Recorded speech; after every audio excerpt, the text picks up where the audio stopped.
Czechast, a podcast in English about Czech and Moravian society, history, culture and economy. Hello and welcome to Czechast, the podcast in English about all things Czech. My guest today is Jakub Landovský, a man with a very interesting CV. He's a former Czech ambassador to NATO, he's a former deputy defense minister, a lawyer by training, and a long-time security and foreign policy expert. He also teaches at Charles University and has spent much of his professional life thinking about how power, rules and responsibility actually work in the real world. Jakub Landovský grew up in a dissident family, experienced the fall of communism as a teenager, and later he had the opportunity to watch the international order from the inside at NATO headquarters during Russia's full-scale invasion of Ukraine. In this conversation, he speaks openly about disillusionment, hard lessons and uncomfortable truths that are often left unsaid. And he doesn't mince his words. If you have rules, you need to enforce them. And for enforcement, you need force. When it comes to today's Europe and Ukraine, his assessment is blunt and deeply personal. Europe was basically full of empty phrases like we'll be with Ukraine till the end or whatever it takes, we'll help them as they need.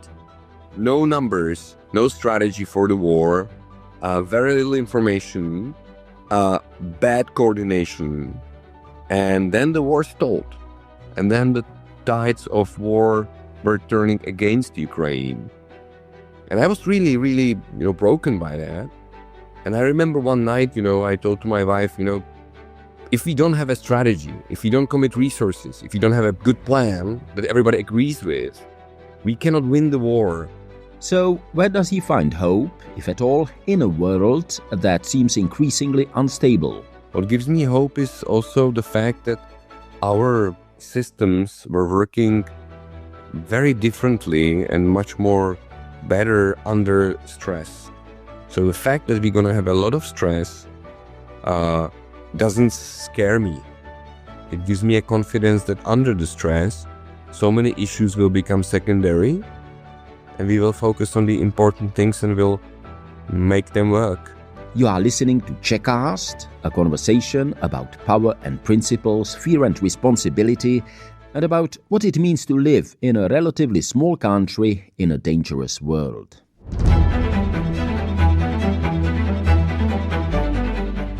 Czechast, a podcast in English about all things Czech. Whether you're an English-speaking expat living in Czechia and Slovakia, or a descendant of the Czechs, Moravians and Slovaks who left for a better life in America, Australia, Britain or Canada so long ago that you don't speak the language of the old country, this podcast in English is for you. I am Jakub Landovský. I'm almost 50 years old. I have 3 children.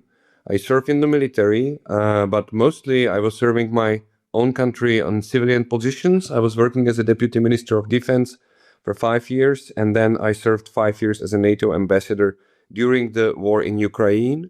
And since I want to understand things as well as I want to do them or change them, I'm still in academia and I teach at the Charles University Public International Law and Defense Security Systems and Systems of International Relations. We will definitely get to your work, especially at NATO or within the NATO structures later on. But if I may ask one more personal question, obviously you grew up in a very distinctive family environment. Your father was a very well-known actor and he actually had to emigrate to Vienna. So did you actually grow up in Vienna? I'm sorry, I don't know really. No, my father was not only an actor, he was also a politically active dissident.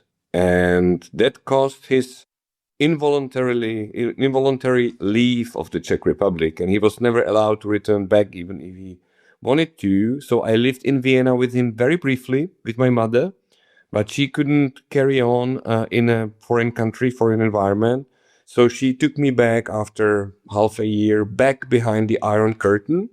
And we were only seldom allowed to see each other in a neutral ground like Hungary. But the secret police was always assisting our father and son meetings.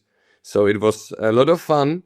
It was different than other experiences, and I got from it some sort of a distrust to state, and basically I do understand how the oppressive regimes can take away your freedoms. So the things I'm enjoying the most is what I do right now with you, to talk freely, to use the freedom of speech and our ability to voice some concerns or good things. And I thoroughly enjoyed it since the Velvet Revolution onwards. I don't want to dwell on it too much, but when you say that, of course, you were followed by secret police, so I suppose you and your mother were kind of closely observed even in Prague when you were there. No. It was mostly about my father. They didn't care too much about the family. They were happy that my mother returned, so he would be in Vienna alone. He was then living with a daughter of Jiří Dinsbier, my stepmother, Monika, and they were interested in those who can influence things abroad. I was a young boy. My mother was never really political, so all the attention was to my father. So don't worry. But I was also growing up in a very distinct environment. It was like a Beverly Hills during the communist time. It was called Jevany. It was a little village on the outskirts of Prague where all the famous artists lived. But they were very wealthy because they were paying their tribute to the regime and they were allowed to travel. So it was quite odd to be a dissident child among the prominent children of the regime-approved artists. Yeah, you are absolutely right. Jevany is something like Beverly Hills of Prague. It's very well known in the Czech society. So was it just by accident that you lived there with your mom? Life is full of accidents. My mother then was living with a guy who was living there, basically drilling teeth of the affluent artists in Jevany. So that's part of my life story. And maybe because I have 5 sisters and 4 stepmothers, I decided to make things simpler for me, and I have only one wife, Olga, and 3 beautiful, smart kids at home. Good for you. How do you remember year 1989? You were what, 15 or 14 at that time? I was 14. I remember vividly, you could really taste the sparks in the air after the beating of the students on the Národní třída. I narrowly escaped that because I was living at Újezd, so I make a left turn before they went to Národní třída and met the police units. But I also remember the fascination with violence. You remember the student Schmid story, which was not proven truth in the end. But basically, yeah, he was supposed to be killed, but it was just a rumor. It was probably some sort of intelligence play, wasn't it? It could have been. I think Petruška Šustrová was disseminating the news, but Mr. Zivčák might have been connected, and he was a police informant and an agent of the secret police. So, but that's not too much important. What's important in revolutions is the sentiments, because the revolutionary era is not only about your rationale, it's about how you feel. And I remember the basically feeling of parents whilst their kids were beaten as something that united the society in, let's say, will to express change in demonstration to bring down the communist regime, which was getting older and older. And also I remember the violence as being the driving force of other events. And we were so lucky that our revolution had a velvet nature. But I remember as a kid pictures from Romania, where people died because the secret police Securitas was fighting them and they had to kill Ceausescu after a quickly staged trial. So the pictures of Ceausescu and Elena were also part of my childhood memories or adolescence memories.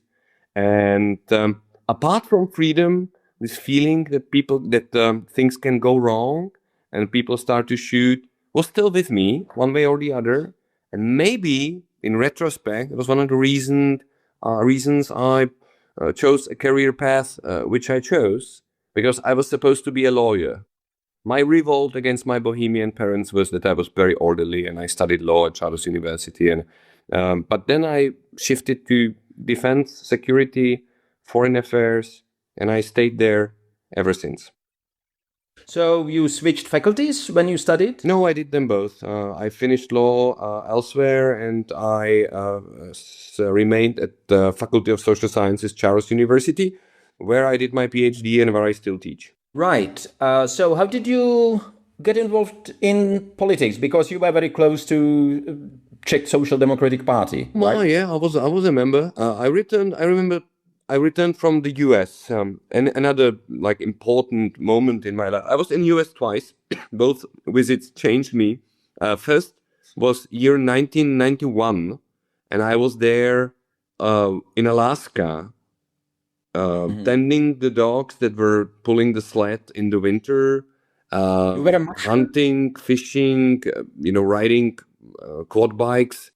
It was quite amazing, and I discovered that there is several Americas within the America we see. That's not only New York, Los Angeles.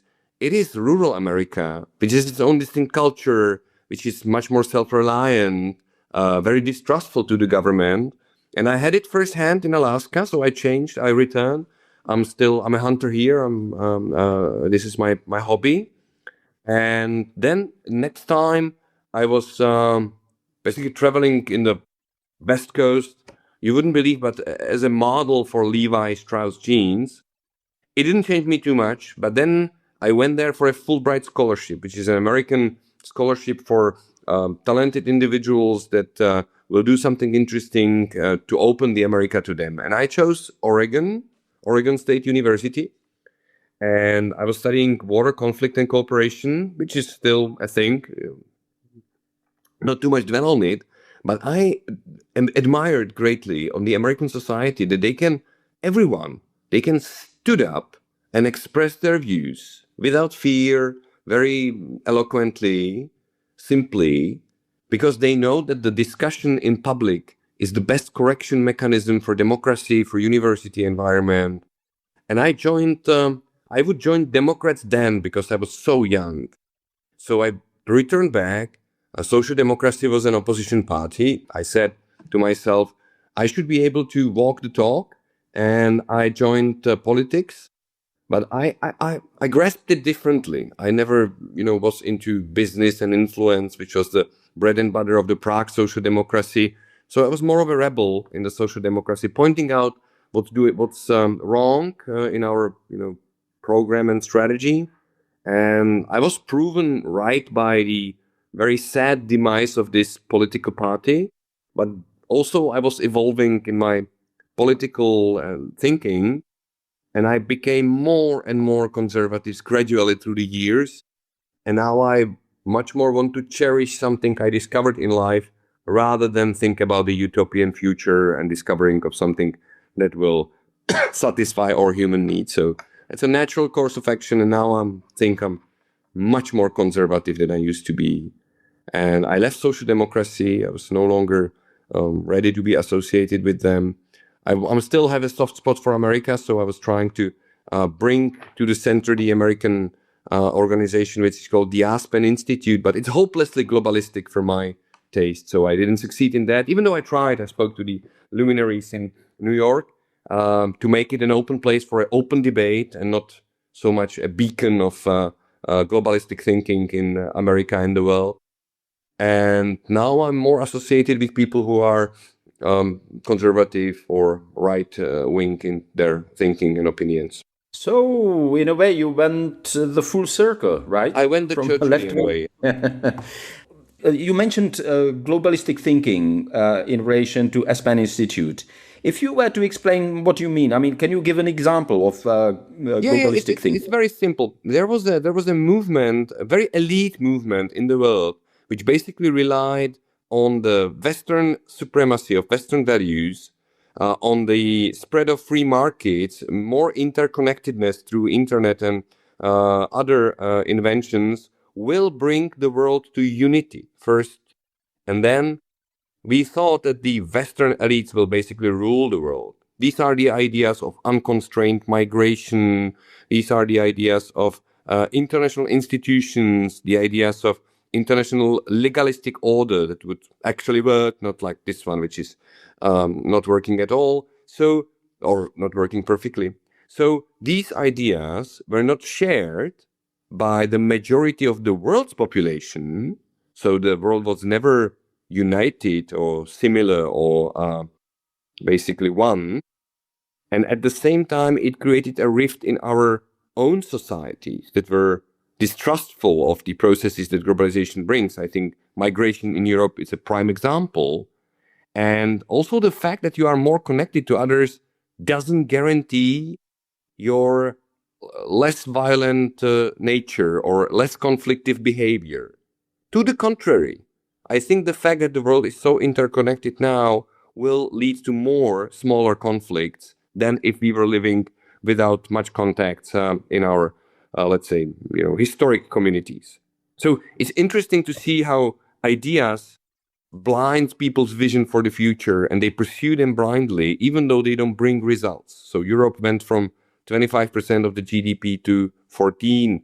We thought we are building a world without wars, but we have wars all over the planet. We thought that we are building the world without borders, but I hope we will vigorously guard the external borders of the EU before illegal and violent migration. So these things happened. I had to react. And sometimes it's interesting that if you push too much in one direction, you will achieve the exact opposite of what you thought was going to be the result.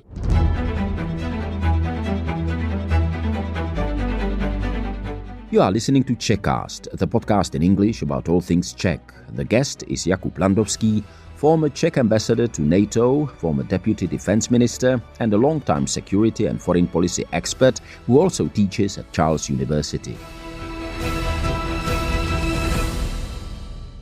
As you mentioned, you served, of course, as a Czech ambassador to NATO during an exceptionally, I would say, turbulent period. Let me ask you very openly, what was it like? I mean, what were your feelings? What did you have to do on the morning when you learned that Russia actually, started full-scale invasion of Ukraine? It was during the night, basically. We rehearsed it. So I met my like-minded colleagues from the so-called eastern flank of NATO, so the Polish ambassador, Tomasz Jakub, and others. We immediately asked for the Article 4 consultations, which was appropriate for the situation. We got them. And from the day one, we pursued some kind of assistance. But it was difficult because the story of the day was NATO's allies are shielded from the conflict and Ukraine will fall within 3 weeks. That was the story of the day. And we didn't basically buy that story. And the Ukrainians responded by President Zelensky's famous quote, "Don't give me right, I need ammunition." And then we focused on assistance, on military, practical questions of how to help Ukraine defend itself and thus restore the international order through use of force. Which in essence is what I still preach today, that if you have rules, you need to enforce them. And for enforcement, you need force. And every day we met, we slowly gained the traction in the North Atlantic Council because some countries, especially the Western countries, didn't believe that it's possible to defend Ukraine. And at the beginning, it looked really good. I think after the initial onslaught, Ukraine was able to recover 50% of its former territory. But then I was waiting in vain for commitment. Like in Afghanistan, where only US spent $2 trillion. $2 trillion. So 100 billion every year for 20 years. And we didn't get that. Europe was basically full of empty phrases like we'll be with Ukraine till the end or whatever it takes. We'll help them as they need. No numbers, no strategy for the war, very little information, bad coordination. And then the war stalled. And then the tides of war were turning against Ukraine. And I was really, really, broken by that. And I remember one night, I told to my wife, if we don't have a strategy, if we don't commit resources, if we don't have a good plan that everybody agrees with, we cannot win the war, meaning driving the Russian forces out of Ukraine to the pre-2022 border. No dreams about reconquering Crimea or whatever.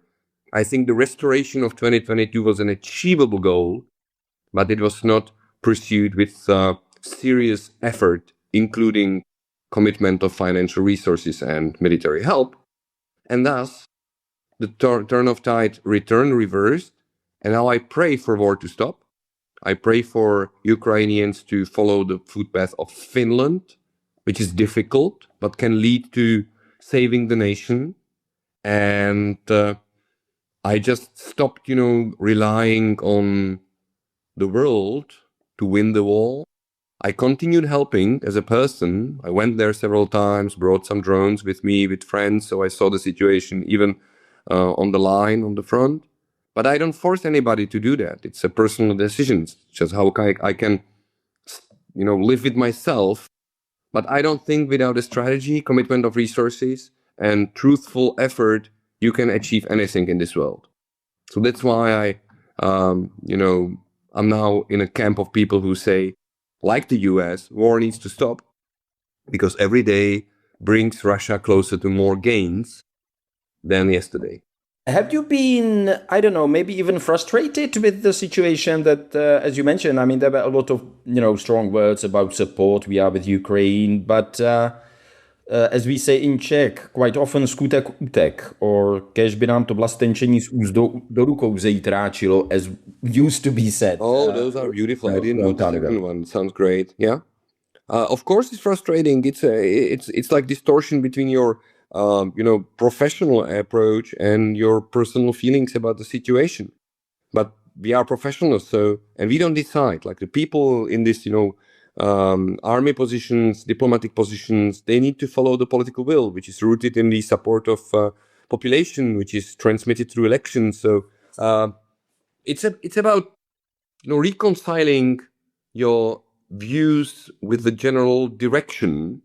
And I still value the chance to openly say what I really think is important. And maybe some will react, some won't. And I'm happy to be part of systems that can render results. And NATO is still that system, even though under great pressure now with all the transatlantic quarrels. NATO is a survivalist organization. It survived the war between Turkey and Greece. So I still deem NATO and its nuclear umbrella as one of the most important components of our security. And I would never compromise that by basically making our relations with North America worse. Czechia is not, it's not a very big country, but on the other hand, there are other smaller countries, both within NATO and EU, like Baltic republics, etc. What do you think the place of Czechia should be at organizations such as NATO and EU? It's good that you evolved and you say not so little. I would say we are a middle-sized European country, 11 million That's people. right, yeah. It's okay. It's not Luxembourg. It's not Poland. So it's a middle size. We can look to the others. And I think we are usually fifth or fourth from the end in defense expenditure. Our military contribution to collective defense isn't great, compared to much smaller countries like the Baltics.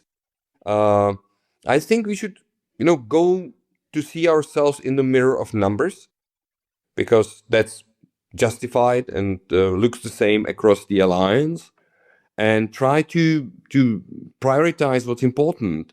And what's important is trust. The second important thing is output or power or economic power, military power. And that's your national responsibility. So thinking about ourselves leads to nationalism, which, God forbid, is a good thing. And we were taught through European, propaganda that nationalism is something wild, something hateful. It's not true. It's just a simple sentiment to your own nation. And in the, I would say, ruins of the globalized world that didn't materialize, you need to make yourself at home. And I'm at home here. I'm at home in this middle-sized country in the Czech crater surrounded by mountains, very homogeneous nationally, ethnically, slightly distrustful to religion, but that's who we are. And I'd like us to value and treasure the relationship which we have with this piece of land, because this idea that everybody will escape during the war is just false. Nobody will escape. Borders will close. And that's something fascinating. And I'm studying it with other colleagues in, for example, Solvo Institute, where we do resilience. And we discovered that 70% of Czechs see the likelihood of war as high, but none of them is basically ready to do something about it. And that's the situation we are in. I don't expect the Russian tanks to roll through Eastern Europe. But what I do expect is small boiling of the frog in the casserole by increasing the temperature little by little. And we need to prepare for that, because Vrbětice wasn't an accident, and it will continue. And Russia will always pursue its national interest, which is like surpassing the borders of Russia proper. It will always be imperialistic, and so will the other empires in our vicinity, big or small. I would name Turkey or China as a prime examples. You mentioned Vrbětice. Just for the listeners, that was armaments depot or ammunition depot that exploded back in 2014, and with all indications are that the Russian Military Intelligence Service (GRU) were behind it. Just a quick personal story. I was informing about the Vrbětice many years after, because the investigation took a long time. And I said, we have wrongly accused 2 people who are now dead, that they were the cause of the explosion. And little did we know that they were the victims. I felt really bad that the Russians killed 2 Czech citizens, that they didn't know, they have nothing to do with it. And these 2 Russians, Chepiga and Boroshilov, they were the same guys that basically poisoned Alexei Skripal in London, so well-known, Russian agents. So this is what the world we live in, Every important player uses espionage. You just need to understand, accept the risks, and not dream about a risk-less world or world without risk. It's not going to happen. Risk is part of our lives, and rules alone doesn't provide security. Strength provides security. I spent a few years in Poland as a correspondent, and I think it can be safely said, generally speaking, that Poles are stronger patriots. They are probably more nationalistic in the sense that you were mentioning that, I think in the good sense. And they definitely are more ready, I think, to join the army, etc. Why do you think Czechs are like we are? As you mentioned before, Czechs are not ready to do much about the danger that is definitely around us. By the way, it was the same in the surrounding countries as well, or similar. There is little more agency in Poland because, as you said, in terms of what does it mean to be Polish, acknowledging the Russian as the biggest threat, but also Germany as a historic threat, is part of the book. And even though they have a fierce political infighting, they still can agree on importance of national defense and national sovereignty and existence. Because compared to the, cessation of existence of your nation, every other question is secondary. And Poles, they do that. They do know that. So they are ready to make the relationship with the state a two-way street. They are ready to help the state, and they are expecting state to help them. I think in Europe, in Czechia as well, the hand towards the state stretched from a citizen is open, but the willingness to help the state is not proportionate to the expectations what the state should do for you. And this is something that needs to be made better. In Czech national thinking, authority is not something we would really enjoy to be part of. So we are slightly, self-ruling bunch of individuals that would shun or look bad at authoritarian regimes, which is a good thing. I don't think it's a bad thing. But we are not overly militaristic. Our history was full of battles from Czechs or among Czechs. You remember Bílá hora or Bitva u Lipan. And that taught us something. But now in this world, I think we should return to thinking about who we are, how we protect our way of life, and who are our friends around. And this is exactly what's happening in, for example, the foreign policy changes with this new government. which is focusing on the neighbors. And then when we have enough heft, we can try to be important voice in Europe to revert the European úpadek. Help me there. Yeah, decline. European decline, which is a fact. It's a factual thing. So to change that, we need to put forward a reform agenda. And now I see basically two things that are important for Europe, and they don't need qualified majority overvoting or too much unity. We need to finish the common market and make it work, because the common market is one of the biggest enhancers of our way to prosperity. And it's not finished, and it's having its own internal problems, and it's working less and less. And second, we need to protect the external European border from migration, like I said before. And if we can do that, I think people will slowly regain trust in Brussels and things will get better. But we don't need to be basically creating a European empire in which other countries will tell our country what to do, which was always the European history on March and the European wars that almost destroyed the world.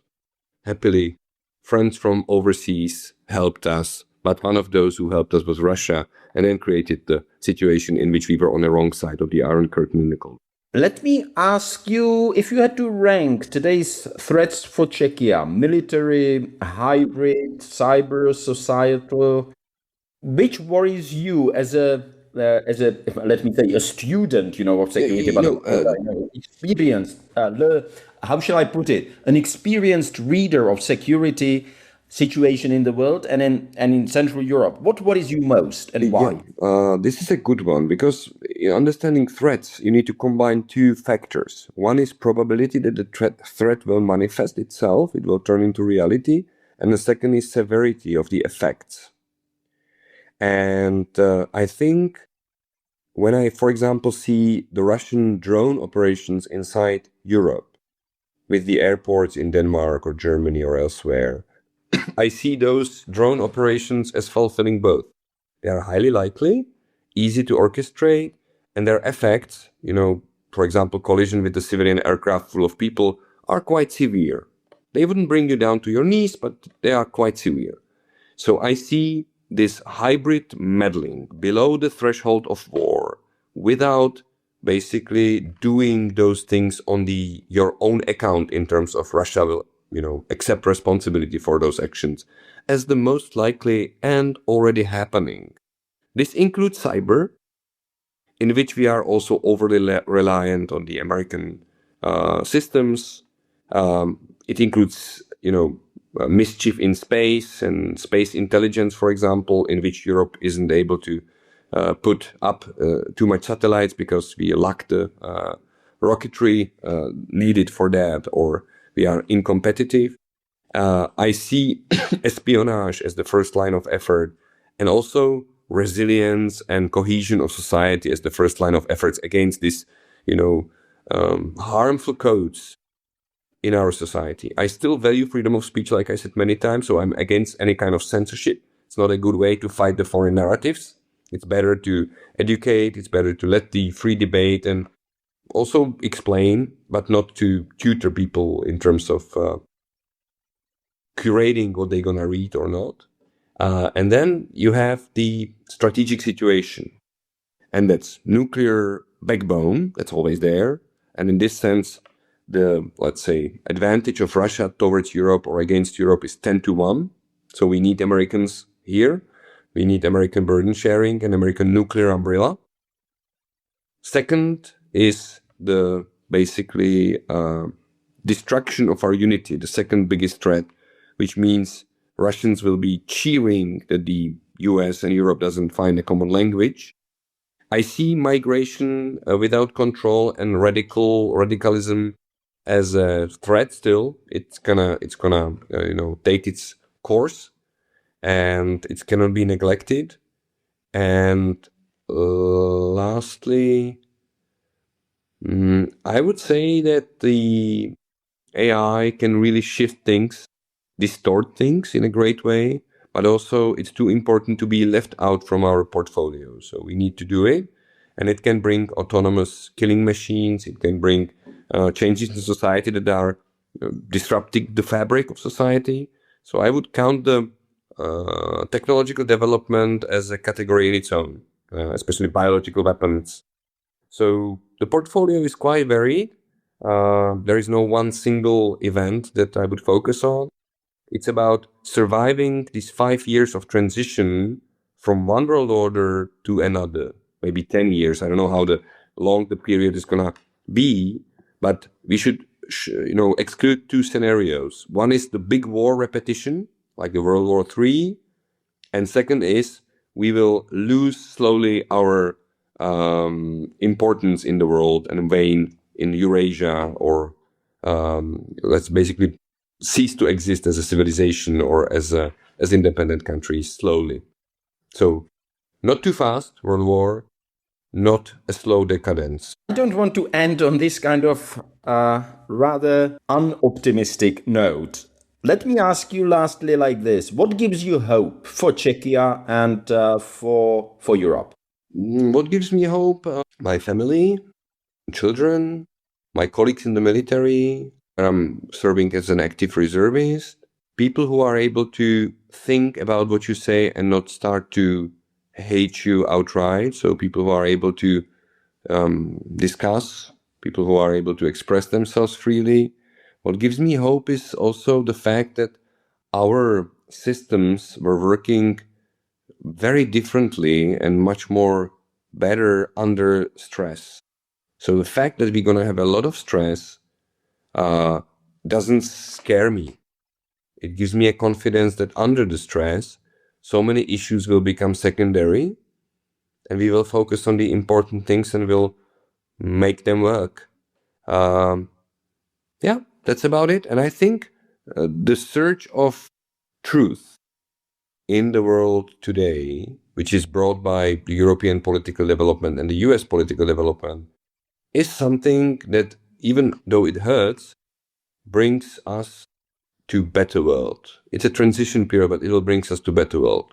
So, for example, to so-called destruction of the international organizations by the US, I think it's unjust to call it only that. I think the system will be re-established, but it was too much going in under ideological disguise to so many programs that were senseless. So sometimes it's better to cut the branches that are unuseful and let the tree grow again under the new cut. So, for example, when the society is deprived of resources and diminishes its spending, it's not only a bad thing, it's a good thing. It's the same thing as if you cease to eat too much. It brings a different kind of enjoyment of life. Austerity is also, a value. So I think that the bad things on the horizon maybe will bring back some good things within ourselves. Jakub Landovský, thank you very much for your time. No, my pleasure. I hope it wasn't too philosophical, but that's how I feel today.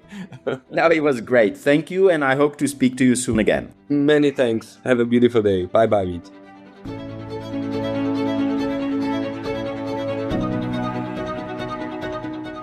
So that was Jakub Landovský, former Czech ambassador to NATO, security expert and university lecturer, speaking very openly about power, responsibility and the world we are living in today. If you enjoyed this or other episodes of Czechast, please like it, follow Czechast or share it. It really helps us reach new listeners. And if you're new to the podcast, or if you'd like to hear more, we've already gathered quite a few interviews, conversations and stories about Czech history, culture, society, and Czech experiences abroad. I hope you'll take a moment to explore some of our past episodes as well. And remember, you can always visit radio.cz for more stories, features, and the latest news about Czechia. Thanks for listening. Until next time, stay safe, stay healthy, stay curious, and as we say in Czech, naslyšenou.